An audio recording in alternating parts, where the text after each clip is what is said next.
Welcome to Pesto Comics Audio Edition, and video if you're watching on Substack or YouTube.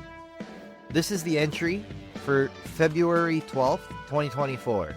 Post-Mortem, Naked Kaiju Woman, an in-depth look at the 6th Pesto Comics campaign.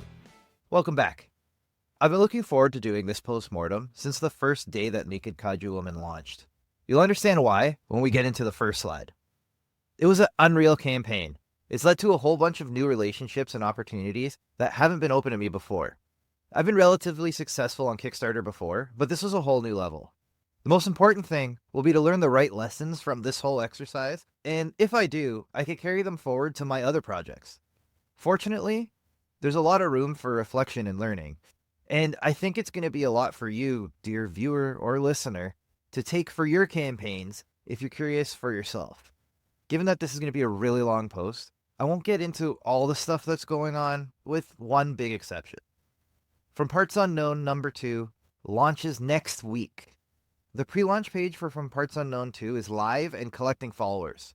We're just 1 week away from launch on February 19th, so it's really important to collect those followers and get a big launch.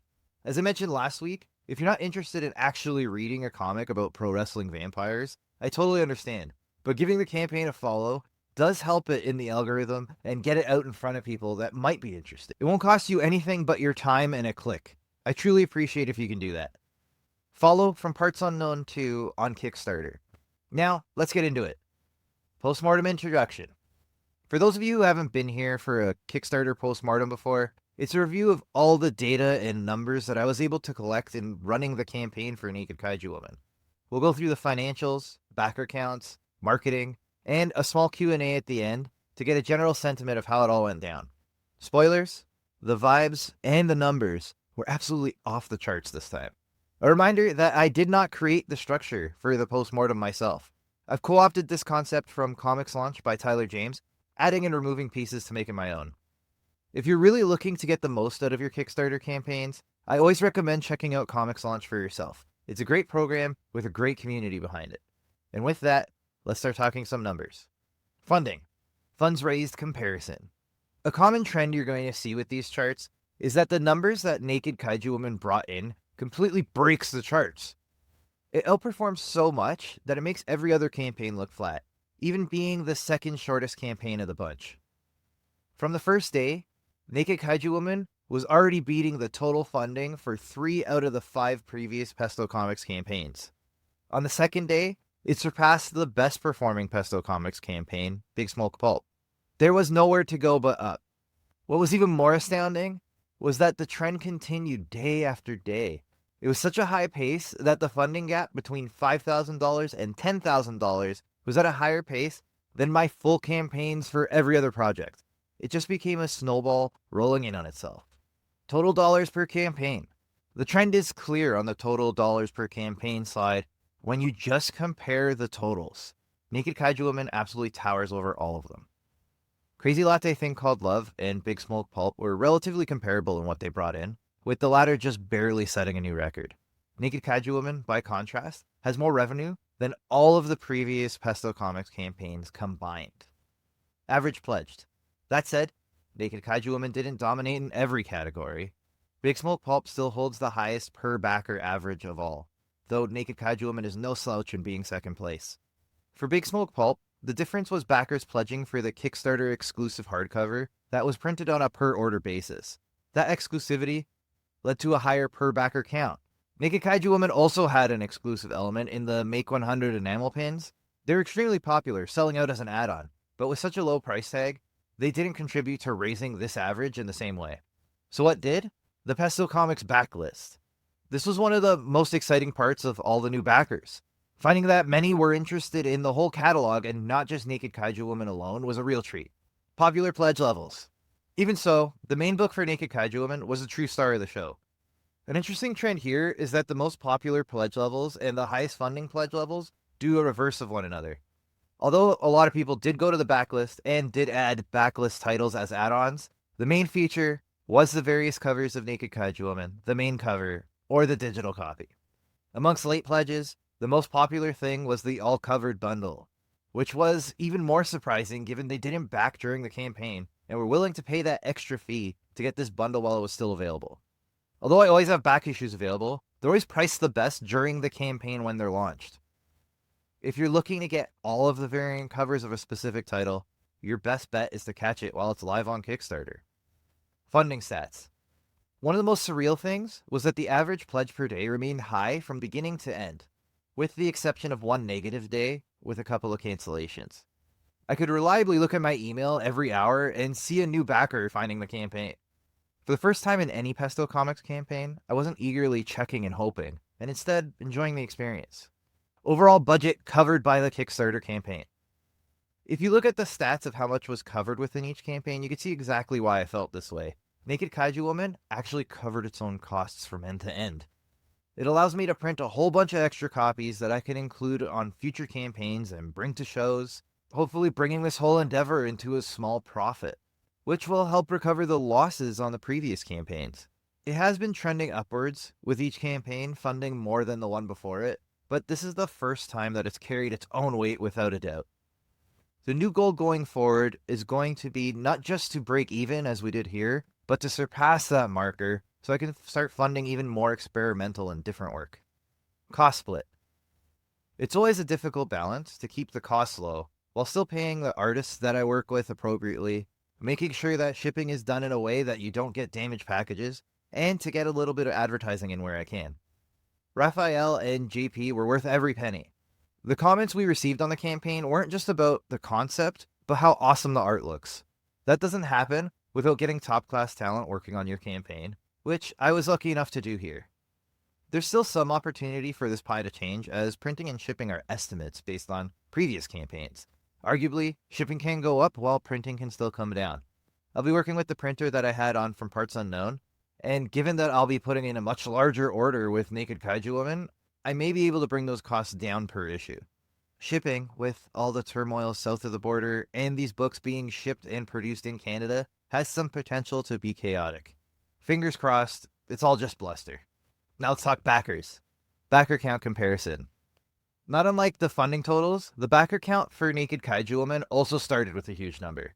It surpassed not only every day one count, but the total final backer count for Limited Udo. Within 3 days, Naked Kaiju Woman was just a couple backers behind Crazy Latte Thing Called Love. Though not every day was in the double digits, as you can see from the little bit of slowdown in the dead zone area, which feels like a misnomer this campaign. The count ramps up by the end with a really high follower count. Those followers got notified that the campaign was ending and really jumped on board. Backer counts. What was most exciting of all was the amount of new backers to Pesto Comics. With many backers grabbing the backlist, it made sense that they would be new to us. That said, the amount of returning backers was also the most I had ever seen in a campaign. Returning backers from previous campaigns. This is something that I'm tracking using Kickstarter's advanced analytics. Crazy Latte Thing Called Love was hands down the most popular Pesto Comics campaign backer-wise before Naked Kaiju Woman, so it's unsurprising that they would be the majority of the backers returning. Nearly a quarter of them had. Although the actual counts of backers may be lower for every other campaign, the return rate is relatively consistent. The campaign that I'm most surprised and pleased about is the returning backers for Big Smoke Pulp. This was an entirely different campaign, being a book of short stories rather than comics. Seeing this group coming back to support comics means a ton. Multi-return. It's said to become successful in any creative endeavor, you need to build 1,000 true fans. Fortunately, the Kickstarter Advanced Analytics makes it pretty easy to track. Seeing how many backers continually return gives you a good sense of whether you're headed there or not. I've clearly got a ways to go, but it's trending in the right direction. With 6 more campaigns planned this year, this chart will double in size, and hopefully, the amount of backers that are carrying over from campaign to campaign stays relatively consistent. To those 5 that have been here since Unlimited Udo, I know who you are. I always appreciate when your name pops up. And to those of you that found Pesto Comics later, there's nothing wrong with that. I do appreciate you carrying on from campaign to campaign. I believe that this will also grow as Naked Kaiju Woman and From Parts Unknown are series, and one would suspect that backers would return to see those stories through. This was one small disadvantage of doing one-shots exclusively to start. Digital versus physical. I'm a super backer on Kickstarter, nearly reaching 1,000 campaigns backed. An overwhelming majority, I would say 95% of what I've backed, is a digital copy. As much as I love having physical copies of books and having beautiful trades to go on my shelf, I don't have the space to keep all of it. Not to mention that shipping to Canada is extremely prohibitive depending on where the comic is coming from. However, the one mantra I always repeat is, you are not your own customer. Having a large amount of physical items increases the revenue, but are just barely profitable. I try to pass on any savings I may receive. Right now, the goal is just to get the books to as many individuals as humanly possible. Plus, I enjoy the process of fulfillment. I'll share how all that goes in the follow-up post on March 26th. Backer types. Though the digital copies being sent out always outweigh the physical ones, that's mostly thanks to bundles. Digital copies are a part of the packages when a backer orders a physical copy, so it's not always a clear metric. A better view is to look at the tier type and whether it's primarily digital or a physical one. The trend was usually that digital backers still hold the majority over physical, but that changed with Big Smoke Pulp and continued with Naked Kaiju Women. Before those two campaigns, it was consistently 40% physical and 60% digital.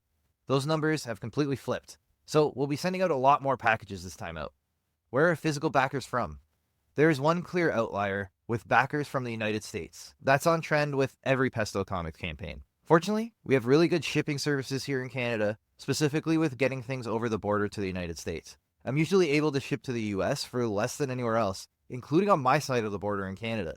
It did make all the tariff talk and the removal of exemptions for small packages a little bit terrifying. 301 backers would suddenly be hit with a nominal fee. Fortunately, that seems to have subsided, for now at least. When we look at the rest, Canada and the UK stay in their usual order. Australia has really bumped up their numbers, plus a couple from New Zealand. New to the list is Singapore. Although I've shipped to Ireland, Italy, Netherlands, and Germany before, there's a whole host of new countries all over Europe that'll be getting their copies of Naked Kaiju Woman. Fulfillment will be a lot of fun. And one more time, come back on March 26th for that story. Backer profiles. I've been touting how this whole campaign was built for Kickstarter, but what does that mean exactly? I'm referring to the power backers on Kickstarter. Usually they're good for about 50% of the total backer counts, but in this case, they got an overwhelming 76%. Given how many were brand new to Pesto Comics, I believe I've hit the right note. First-time backers are always really exciting, knowing that I've pulled someone from outside the Kickstarter ecosystem and got them interested. The same could be argued for passive, casual, and core backers who are more selective with what they put their money towards. These are the hard-earned groups that really give you a sense that advertising, word of mouth, and a well-built campaign are working. Backer platform. Kickstarter stays completely on trend, as the desktop website is still by far the most popular way for people to back the campaign. That said, just under half are using some kind of mobile device. When I build my story pages for campaigns, I keep this in mind. It seems to be paying off. There are a lot of strange behaviors, like how rewards are displayed on mobile, so keeping everything easy to read and follow on mobile is a must. Marketing. Followers. Followers are always an interesting challenge. They are the ones firmly on the fence. There's little risk in backing early, as payment doesn't go through until the campaign ends. So when they follow without backing, I take it to mean that I haven't done quite enough to win them over. I find that most of my advertising effort seems to pay off in just collecting followers. The problem with these followers is that I don't know who they are. They're simply a number. And in the case of Naked Kaiju Woman, it was a very large number. There were just about 48 fewer followers than my previous 5 campaigns combined. That's a lot of folks that showed some interest, but just didn't hit that pledge button for whatever reason. That said, the conversion rate stayed more or less the same. It's usually between 25 and 30%. Given that the absolute number of followers was so much bigger than usual, it led to a huge surge in the last 48 hours as those followers received a notification on their app or in their email that the campaign is ending and now is the time to heed the call. Kickstarter referrals. This slide might be the most important one in this post-mortem. The Kickstarter referral system is what built this campaign into the monster that it was. Naked Kaiju Woman was fortunate enough to get the Project We Love badge within a couple hours of launching. Through that, it ended up on the homepage and in Discovery. I was seeing it in project update emails from other creators that I've backed more often than I have in any of my previous campaigns. I've broken it up into 3 categories, though you can see that there's a subset of each one in the tables on the right-hand side. It's effectively Discovery, emails and pushes, and recommended pages.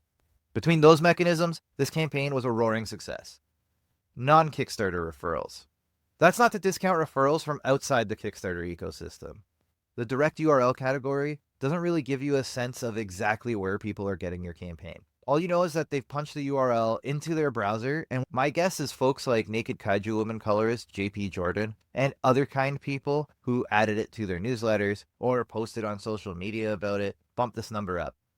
In a lot of those cases, they were just providing a direct link, so I can assume that a portion of the 66 backers here were referred by them. These referrals can all be considered word-of-mouth referrals. But the main lesson that I'm taking from this, although Blue Sky is growing, there is less and less value in pushing things on social media specifically. You'll find a lot more success working within the Kickstarter system than you will anywhere else. Backerkit launch is super handy in being able to collect all of your previous backers and pester them via email. I try not to overdo it, as I find there's diminishing returns, and you also get a few unsubscribes if you get too unruly with sending multiple emails out. I stick to one at pre-launch, one at launch, and then one just before the campaign ends, in between the ones sent by Kickstarter to the unknown followers. None of these numbers are going to impress anyone who hasn't sent an email campaign before. Click rates and open rates are typically very low with any email advertising. This is a mild improvement from my last campaign. The negative number in the percentage of total funded is a little misleading, as the much higher backer count made those percentages harder to come by. Reflecting on the campaign, how do you feel now that the campaign is over? Unsurprisingly, I feel absolutely great. I still can't believe how well this campaign did. Even better than that, it really does feel like folks were more interested in the concept itself, and not just the naked ladies. At least, that's what they were telling me directly, virtually or otherwise. I'm really excited to get these books in everyone's hands, and in my own. Fulfillment is going to be a real challenge, but I think it'll be a ton of fun too. What was the best part, or high point? Those first 48 hours were absolutely mind-blowing. I did think the campaign would do well before I launched. I kept mentioning that this was built for Kickstarter, and I thought it might have a chance to be the best one by Pesto Comics yet. Truthfully, I always think that. In my wildest dreams, I thought at best it would do a third or two-thirds better than my last campaign, and the fact that it has done 5 times that is absolutely surreal. Even more surprising is that there wasn't much that I had put into it for folks to find it.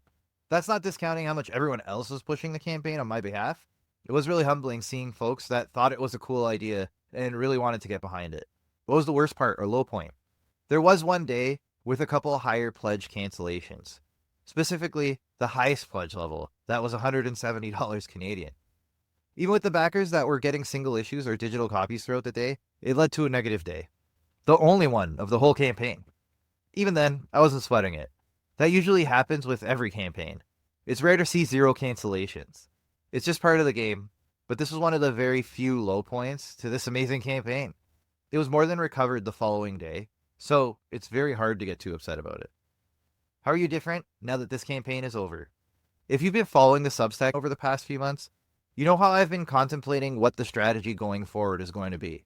I've taken on a lot of the risk myself, and with how flat growth in the campaigns had been, I was getting a little worried that I may have plateaued. This campaign completely shattered that. It gives me a renewed confidence that I'm doing the right thing, and it gives me even more motivation to really put my foot on the gas like I had been planning all along.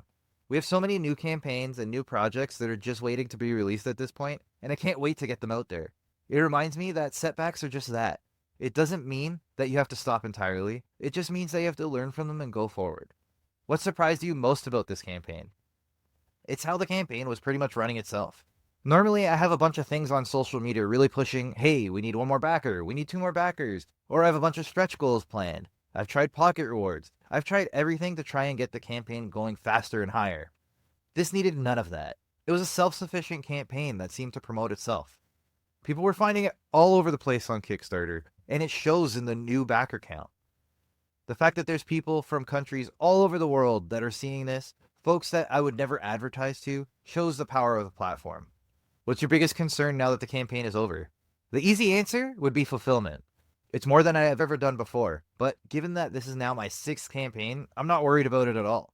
I have systems in place. I know exactly what I need to do and how. So I'm really not worried about getting this all together. I'm actually excited about it more than anything. The true concern I have is the exact same one I had after Crazy Latte Thing Called Love. I'm really good at looking a gift horse in the mouth, and I'm worried about how I'm going to repeat this in the future. The easy answer would be to just do a sequel. But I've structured the year ahead in a way that it's going to be a few months before the next issue of Naked Kaiju Woman is available. The good news is that it's set up to come up this year. So it's not going to be too long of a wait, but in an ideal world, I'd have the next issue up next. If I'm being completely honest though, I'm just stretching for negatives at this point. I'm happy with how it's all gone. What worked really well? There's nothing like having a title that's super clear to sell a book like Naked Kaiju Woman. It says it all. I've got more compliments for that than I did for the actual content of the book. Just a reminder to keep it simple. Can you do it again? Absolutely. As much as I love titles like Crazy Latte Thing Called Love, or an insider reference like From Parts Unknown, I think speaking plainly and telling people what they're getting might be the new way to go about titling my books, or at least the campaign behind the books. What did backers really seem to resonate with? I took the Make 100 initiative as a challenge to do something different than I have before. When I went to San Diego Comic-Con last year, I actually collected a bunch of pins unintentionally. A lot of places were giving them out, including DC, IDW, and Dark Horse booths, so I had a bunch of pins floating around. I needed a place to put them as I didn't think I'd enjoy them as much as I do. Now, I have a little collection going, and I thought maybe it's time for me to add to them with some Pesto Comics pins.